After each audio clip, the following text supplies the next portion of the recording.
पूरी दीवार फटी हुई थी। टोरेंट गैस वालों को ऑनलाइन कंप्लेन की, 2 बार कंप्लेन करने के बाद भी उनमें से कोई नहीं आया, खाली सांत्वना देते रहे कि टीम आएगी, टीम आएगी, टीम नहीं आई। मकान की स्थिति ये है कि सब बिल्कुल गिर सकता है। 2-3 बगल वाले सारे मकान खाली कर रखे हैं हमने। 2-3 जो बगल वाले मकान है उनमें एक भी नहीं रह रहा है, क्योंकि ये कभी भी उधर के उनके साइड में गिर सकता है और उनके भी टूट जाएंगे मकान। हमने 1 तारीख की सुबह फिर इनको कंप्लेन की, लेकिन कोई भी सुनवाई नहीं हुई।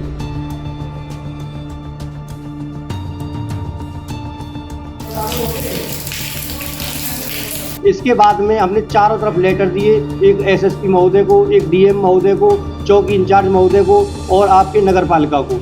तो यहाँ पे भी हमारी कोई ऐसा कुछ तब तक कुछ नहीं हुआ।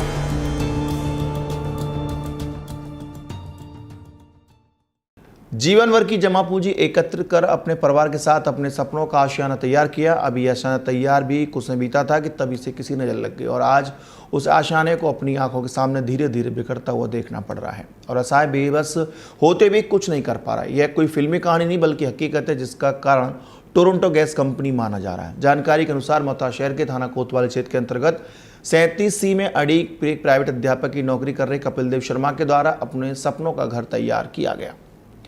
जीवन भर की जमा पूंजी लगाकर उसे एक सुंदर रूप प्रदान किया गया। साज सज्जा की हर चीज उसमें रखने की कोशिश कर अपने परिवार को खुशियां देने की कोशिश कपिल देव शर्मा ने की, लेकिन अभी यह आशियाना बने करीब 4 या 5 वर्ष बीते तभी से इसकी नजर लग गई। कपिल देव शर्मा आज अपने ही घर के आशियाने को धीरे धीरे बिखरता हुआ देखने को मजबूर है। अपनी आंखों के सामने सपने को बिखरता देख कपिल देव शर्मा लाचार और बेबस बने हुए हैं। निजी अध्यापक के तौर पर कार्य कर अपने परिवार का भरण पोषण करने वाले कपिल देव शर्मा ने न्यूज से बातचीत में कहा कि मकान अब से कुछ वर्ष पूर्व बेहतर स्थिति था, लेकिन अचानक बीते 20 जून के लगभग क्षेत्र में विकास की रफ्तार गति देने की बात कहते हुए टोरंटो गैस कंपनी द्वारा गली में गैस पाइपलाइन डालने के लिए खुदाई कराई गई। कहने को तो यह खुदाई विकास के नाम पर कराई जा रही थी, लेकिन हकीकत में यह विकास कपिल देव शर्मा की आशियाने के लिए विनाश का रूप बन गया। कपिल ने बताया कंपनी के कर्मचारी द्वारा कराई गई खुदाई के दौरान उनके घर के बराबर एक गड्ढा खोदा गया। काम पूरा होने के बाद उस गड्ढे को जैसे तैसा छोड़कर कंपनी कर्मचारी वहां से चले गए। बारिश के दौरान इस गड्ढे से होकर बारिश का पानी मकान की नींव तक पहुंच गया, जिसके कारण उनका घर जगह जगह से अब फटने लगा है। इसका आभास होते ही स्थानीय निवासियों के सहयोग से कपिल देव शर्मा के द्वारा इस गड्ढे को भरने का प्रयास किया गया, लेकिन प्रयास नाकाफी साबित हुआ। इसकी शिकायत मकान स्वामी के द्वारा गैस कंपनी के टोल फ्री नंबर पर की गई, लेकिन कंपनी ने उनकी कोई सुनवाई नहीं की। कपिल देव शर्मा ने बताया कि बीते करीब 1 जुलाई को कंपनी के कुछ अधिकारी उनके घर पर आए, लेकिन उसके बाद देखरेख करने के बाद भी कोई भी सहायता उनके द्वारा नहीं की गई। मकान पूरी तरह से जगह जगह से फट गया है। आज आलम यह है कि मकान में डर के कारण वह और के परिवारजन नहीं रह रहे हैं और कई अन्य जगहों पर शरण लेने को मजबूर हैं। वहीं उक्त मकान की वर्तमान स्थिति को देखते हुए उन्होंने पड़ोस के लोगों से गुजारिश कर उनका मकान खाली करवा दिया है और अब लगातार नगर निगम और थाने चौकियों के साथ अधिकारियों के चक्कर लगा रहे हैं, लेकिन अभी तक उनकी कोई सुनवाई नहीं है।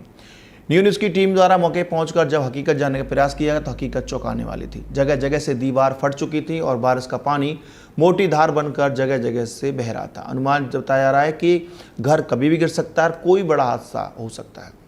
जी, मकान की स्थिति ऐसी हुई है कि आज से करीब 20 तारीख के करीब में टोरंट गैस वाले गड्ढा करने आए थे। यहाँ पे गैस पाइपलाइन डल रही है उनकी, जो डोमेस्टिक गैस है। तो इस डालते डालते यहाँ पे मेरे मकान के करीब में एकदम और सबके 1 फुट दूर है, मेरा बिल्कुल मकान के पास में ही गड्ढा गया, दीवार के बिल्कुल पास। तो क्या होता है कि वो गड्ढे को बंद नहीं करके गए, हमने मना किया, उसके बाद भी बंद नहीं करके गए। तो इसके बाद में जब वो बंद नहीं करके गए तो 29 तारीख को हमें डबका लगा और बारिश आई तो पानी उसमें चला गया। तो हमने गड्ढा धीरे धीरे बंद करने की कोशिश की, लेकिन पूरा बंद नहीं हुआ। तभी हमारी जीजाजी खत्म हुई, हम यहाँ से निकल गए। तो इसके बाद क्या होता है, जब हम आते हैं वहां से लौट के तो हमारा मकान हमें फटा हुआ मिलता है 1 घंटे के बाद। गोवर्धन से लौटने के बाद में पूरी दीवार फटी हुई थी और सब कुछ फटा हुआ था। तब हमने तुरंत टोरंट गैस वालों को ऑनलाइन कंप्लेन की, 2 बार कंप्लेन करने के बाद भी उनमें से कोई नहीं आया, खाली सांत्वना देते रहे कि टीम आएगी, टीम आएगी, टीम नहीं आई। इसके बाद में हमने वेट किया और 30 तारीख को फिर बारिश आई है तो उसमें और थोड़ा टेढ़ा हो गया, दीवार में छत पर गिरने लग गई। तो हमने 1 तारीख की सुबह फिर इनको कंप्लेन की, लेकिन कोई भी सुनवाई नहीं हुई। इसके बाद में हमने चारों तरफ लेटर दिए, एक एसएसपी महोदय को, एक डीएम महोदय को, चौकी इंचार्ज महोदय को और आपके नगर पालिका को। तो यहाँ पे भी हमारी कोई ऐसा कुछ तब तक कुछ नहीं हुआ। तो एक पार्षद से कोई संपर्क किया? हाँ जी, पार्षद जी से हमारे आए थे, पारासर विवेक पारासर जी हमारे पार्षद हैं, वो आए थे, उन्होंने हमारे साथ पूरी सहायता की। वो हमारे साथ फिर अगले दिन जब चौकी इंचार्ज ने कहा तो वहां से टोरंट गैस वाले से 3 व्यक्ति आए थे। उन्होंने देखकर यहाँ पे देखकर और सर्वे करके चले गए। उनकी टीम आएगी, अधिकारी आएंगे, वो देखेंगे और वो करेंगे। लेकिन वो कितने दिन हुए?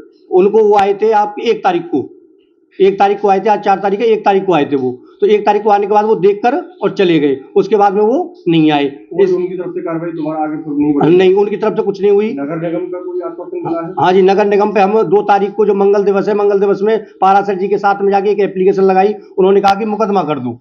मुकदमा करने के लिए फिर हम कल भी कोशिश की थी, लेकिन कल भी हमारा कोई काम नहीं हुआ। पारासर जी कह रहे थे कि मैं साथ में जाऊंगा, लेकिन वो नहीं जा पाए किसी कारणवश, उनके यहाँ कोई काम था। तो इसके बाद में आज फिर हम सुबह फिर गए हैं वहां पर, हमने तहरीर दी, पहले भी तहरीर दी, उसका कोई कार्रवाई नहीं हुई। आज फिर हमने उनसे उसके लिए FIR के लिए किया, लेकिन उन्होंने हमारी FIR नहीं ली। मकान की क्या स्थिति है? मकान की स्थिति ये है कि सब बिल्कुल गिर सकता है। 2-3 बगल वाले सारे मकान खाली कर रखे हैं हमने। 2-3 जो बगल वाले मकान है उनमें एक भी नहीं रह रहा है, क्योंकि ये कभी भी उधर के उनके साइड में गिर सकता है और उनके भी टूट जाएंगे मकान। रोकने के लिए आपने कोई बल्ली वगैरह लगाई है? हाँ, रोकने के लिए बल्ली वगैरह इसलिए लगाई है क्योंकि उसी दिन 29 तारीख को जब हमारा टूट गया, 1 तारीख को कुछ नहीं हुआ और टूटने लग गया। तो हमने एक भैया है यहाँ पर, उन्होंने हमें बताया नंबर की एक जैक वाले हैं, वो इसको साथ लेंगे। तो हमने इसलिए उसको जैक वालों को बुला के बल्ली वगैरह, जैक वगैरह लगवा के इसको रुकवा लिया है। इसका भी खर्चा आप अपनी जेब से ही कर रहे हैं? हाँ जी, अभी तक तो अपनी जेब से ही हुआ है जी। क्या आश्वासन कुछ लग रहा है कुछ? नहीं, हमें सर कोई आश्वासन लगा। और आज की बात हो रही है कि आज रात भर जो बारिश आई है, सुबह से जो बारिश आ रही है, उसकी वजह से वो गड्ढा जो हमने भरा था वो पूरा अंदर दब गया। मेरी नींव खसक गई है, अब तो दिख भी रही है, पूरा बड़ा गड्ढा हो गया है। और ये पूरा जो पोल थी, जो भी पोल थी, उन्होंने पाइपलाइन डाल के जैसे भी किया तो वो और कहीं पोल मिली, उसमें पानी चला गया और वो पूरा बैठ गया है वहां से। अब हमारा रहने का बिल्कुल भी इसमें मतलब ये कि औचित्य नहीं है, हम यहाँ पर रुक ही नहीं सकते, इसलिए हम अपने दूसरे जगह पर रह रहे हैं। और कॉलोनी वालों से भी मना कर दिया है। आज भी वो कॉलोनी वाले सब तैयार बैठे, वो हमें परेशान कर रहे हैं, कॉलोनी वाले भी परेशान कर रहे हैं कि इनका कुछ करो।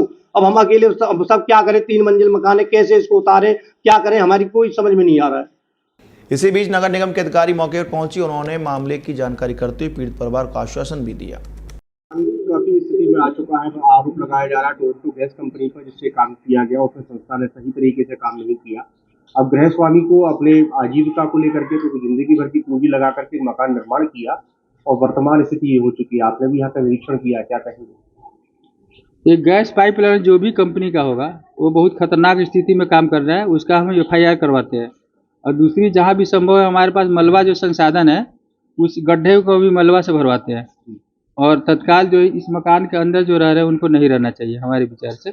अब बगल वाले को खतरा नहीं है, इसलिए मकान नीचे बैठ सकता है साइड से उधर से। तो अभी मलबा बंटवारा है और उस टोरंटो या जो भी गैस कंपनी है उसको हम FIR करा के अभी जेल भिजवाते हैं, पकड़वाते हैं उसको। ठीक है, अब देखना होगा कि इस तरीके से विकास के नाम पर कराए जा रहे कार्य में विनाश की स्थिति उत्पन्न ना हो, इसके लिए सरकारी तंत्र क्या ठोस कदम उठाता है। कहीं ऐसा ना हो कि कृष्ण विहार कॉलोनी जैसा कोई बड़ा हादसा घटित हो जाए और आम जनमानस को जान माल की हानि से हाथ धोना पड़े।